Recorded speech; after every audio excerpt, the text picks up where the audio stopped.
Hey guys, it's Andre from the High Performance Academy. We're here with Joe Signorelli from Gas Motorsport, also Precision Turbos and Injectors, and from Rotormaster. So Joe, you've got a few names under your hat there. What's going on? Give us a little bit of a history of where you've come from, please. Yeah, I started off with the rotary scene, so I've been doing that for a few years, and then we ventured to the sports compacted the six-cylinder stuff. So yeah, we went into gas motorsport, and now we're doing a lot of precision stuff. So yeah, we're trying to keep all three in the same roof, and so at least it's a one-stop house. So people would probably recognise you from your Celica, pretty world famous. Give us a little bit of a rundown on that car. What's your highlights with the car so far? Well, that thing there, that's my best car. That's gone 626 or 230 mile an hour, so it's the fastest sports compact car in the world. And yeah, that is my that's my work, that car. So that tells you where it's at. And we've got the Mustang too. That's gone a 595, so that's the fastest turbo car in the country too. So we're pretty happy with that. Yeah. Okay, so these cars that you're building, you're running methanol fuel, you're running a lot of boost pressure. That's going to require a hell of a lot of fuel to keep them happy. And I wanted to talk to you about some of the injectors that you've got here. Can you run us through? First of all, we've got this bad boy here from Precision. So give us a bit of a rundown on what that is. Now, these are 5.5 litre injectors. We use these on a secondary. They come on at around 10 pound a boost.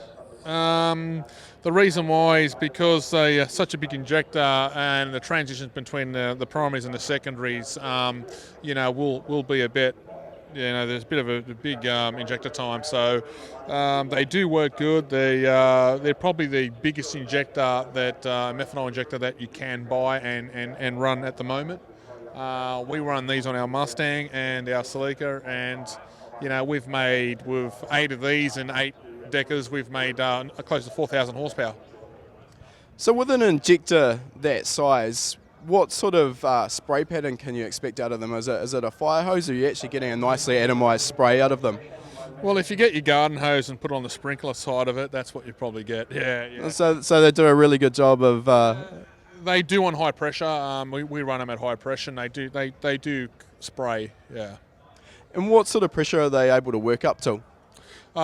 These things you can run a base at 120 pounds. So, if you're running 60 pounds, you can run these up to 170, 180 pound of pressure. Oh, it's a serious amount of pressure. There's a lot of problem with some of the injectors on the market at the moment, particularly compatibility with alcohol-based fuels, E85, E100 and methanol. What's the construction of these precision injectors, and how do they handle that sort of fuel? These have got a stainless steel spindle in them, so these can handle any fuel. They can handle E85, ethanol, methanol, whatever you want. That's what they're made for. These injectors here, we run them on our car, and we don't flush fuel systems at all. And we run like within a month or 2 months between race meets, and we don't touch our injectors. So there is no issues with all our precision injectors. That's what they're made for. They're tested with ethanol and methanol, and you would not have an issue with them. Are we talking a high impedance or a low impedance injector? Now these things here are a low impedance. The high impedance we've got, which I can show you a bit later, is 1600cc high impedance, which is the only 1600cc high impedance you can get. These are a low, and the 2200cc injectors are low impedance too. Okay, now obviously the construction of this injector, it looks like no other injector I've ever seen before. It's totally unique. Can you tell us a little bit about the construction? Why are they built the way they are, I guess? Okay, these are built this way for flow. As you can see, it's a spindle mounted on the side, so which means that basically when it opens, it just flows through. It's just like it's an open hole, so it does work. So it's basically a requirement to get that 550 pound per hour of flow through the injector. Well, if you got fuel going through the solenoid, I can't see that you could have an injector to flow that much. 5.5 litres a minute, that's a lot of fuel. So this is probably the only way you're doing it. Okay, for us tuners out there who are buying a set of injectors from Precision, Can we get data for injector dead time, battery compensation data? Does that come with all of these injectors? Yes, it does. Yeah, all the data and all the injector time comes with it. Okay, great. Let's have a look at some of the injectors that might be a little bit more suitable now to some of our street cars. So let's have a look at maybe the 1600s that you were talking about. So these are going to be an injector that's going to be ideal for some of the cars now making a serious amount of power on something like E85. How is our compatibility on E85 with these injectors? Well, these injectors here are E85 injector, so they're a 1600cc injector, high impedance, so you can run them like on stock ECUs if you want to run them on any ECUs, and you can run a series of injectors. You can run 2 per driver if you want, and there's no issues with running E85 on these injector. And again, you said the 1600s are a high impedance injector, so we don't need a peak and hold injector driver in the ECU to run these, that's correct? No, of course not. You can just run, 1 injector, no problem at all. 2 per driver, no problem. Okay. Let's have a look maybe at the 2.5 litre injectors that you've got as well. So these ones were a low impedance, yes? Yes, these are low impedance. These are Siemens Deckers. They're a 2250. The good thing about these injectors can run up to 100 pounds of base pressure. They won't clamp on, so you can run a real good spray pattern. And for a 2200 cc injector, they spray and flow pretty good. Okay, so when we're starting to talk base pressures up around that 100 psi, and also the fact they're such a large injector, really these ones are designed more for the drag racer in mind. Is that fair? Well, they're designed for the E85 kind of guy too, because there's a lot of E85 guys even street guys that are making the 800-900 horsepower. So these injectors would be required for something like that too. Okay, so I mean on E85 as well, generally we need around about 35, maybe 40% more fuel to make the same sort of power we were seeing on petrol. So that's where the requirement for these larger injectors comes in the first place. And now you've got a range of injectors that can really sort of fit the bill for these guys. Okay, well I think that covers over the injectors, Joe. What I'd like to do is just move over and see if we can talk to you a little bit about this massive turbocharger you've got here from Precision. So tell us a little bit about this. Okay, now this one here, it's called a Gem 2 Pro-Mod. Now these turbos here, they've just come out. They've been out for about probably 8-9 months now. But we're running those on my Celica's got one of those on there now. But my Celica's got a 98 Pro-Mod. This is an 88.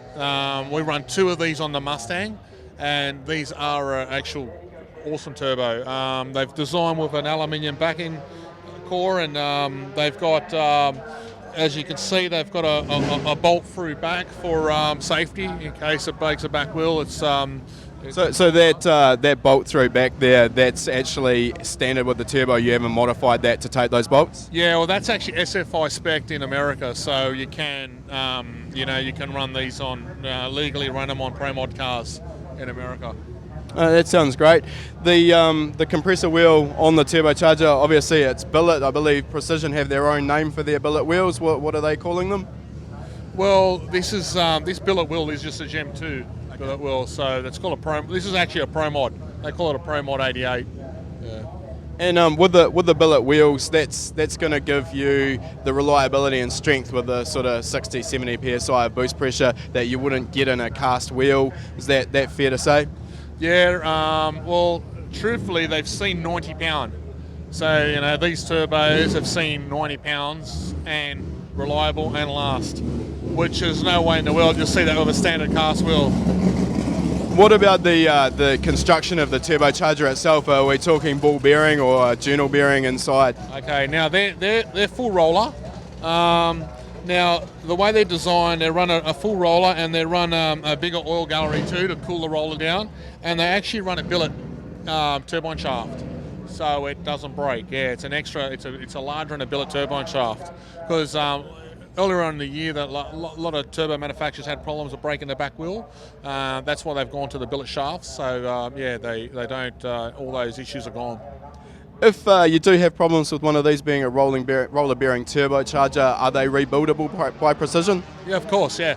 Everything on there is rebuildable. Well, they build everything, so yeah, you can change shafts, you can change front wheels, you can change cores, anything you want on them, front rear housing. Great. Look, Joe, thank you very much for taking the time to talk to us today. If someone wants to get hold of you and buy some of these precision turbochargers or injectors, how would they get hold of you? You can just email us at info@rotomaster.com.au. That's probably be the best way to get me. And yeah. Okay, thanks a lot for taking the time. We hope to see you go faster in the Mustang soon. Thank you. For online tuning courses, visit learntotune.com.